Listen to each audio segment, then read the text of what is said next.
I often spend time with my parents over the holidays, and we often have really good, stimulating discussions. And we come back around to mindfulness a lot. My dad is an engineer, and he gets really curious about why I'm so passionate and committed to meditation and being mindful in what I do. And sometimes I have a hard time explaining why I do what I do because I don't have as rational or logical a mind as he does. I sometimes just do things because they feel right.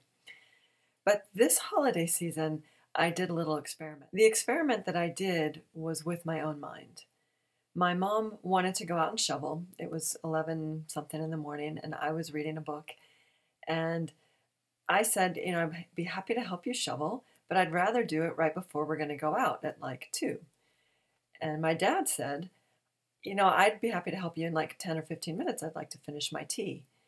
And my mom went away and did a couple things, and then she came back in and she said, I'm going to go shovel right now. So my dad gulped his tea down and he went out with her. I stayed on the couch and read my book because I had made a conscious decision to see what would happen. My thoughts were, they're going to be mad at me. They're going to think I'm lazy. They are going to judge me for not going out and helping them. And some of this stems from my childhood where my sister and I, always had to pitch in. We had to stack wood, we had to shovel the driveway, we had cleaning chores every week, and we helped in the kitchen. So whenever there were chores to be done, my sister and I were required to pitch in. So here I am many years later thinking that they still have this idea, even though I've been out of the house and on my own for many years. So some of that was in my internalized judgment. Why don't you want to help them? They're in their 70s. You're fit. You should be fine. You can help them. Blah, blah, blah. So I was watching my internal dialogue and trying to focus on my book when they came back in. And when they had all their gear off, I pulled them both aside and I said, okay, Dad, here's an example of what I was thinking and why mindfulness is so important for me. And I told him basically what I just told you.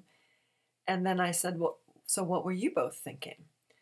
And my dad said, well, I know your mother, and I wanted to get some exercise, so I knew that if I didn't join her quickly, she'd have the whole driveway done and I wouldn't get any exercise. I didn't even think about you. I wasn't even judging you. And so then I asked my mom, and she said basically something similar. She just wanted to get it done. She wanted to do it now. She didn't want to wait. She didn't care whether I helped or not. After that discussion, my dad said something like, so when are you going to stop being hard on yourself? Or when do you get over this need to be perfect or good enough?